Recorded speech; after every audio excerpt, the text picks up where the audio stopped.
In this video, I'm going to be showing you how you can test your internet speed on your mobile phone.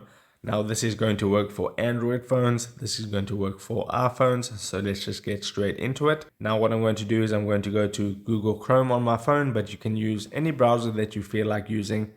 And then I'm just going to type in the search bar, internet speed test, and then hit go. Now it's going to bring you up the default Google Chrome internet speed test if you're on Chrome, or the default Google one, I think it is. But you can either click on that one or you can go to the speed test by Ookla.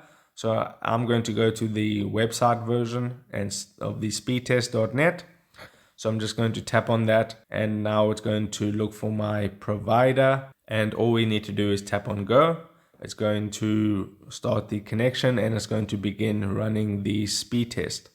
So once it begins and finds a stable internet speed that it can take the reading from, it's going to display your internet speed and your upload speed. So that's good if you want to get the information of your upload speed, if you're uploading to YouTube or streaming on Twitch or anything like that. Now, this website does have an app as well, so you can go to the Google Play Store or the Apple App Store and download the app and use that instead of the browser version. But you can see here my download speed is 10.6, my upload speed is 6.4, and that's how you get that information. So if this video helped you out, don't forget to drop a like on this and subscribe for more, and I'll see you in the next video. Take care.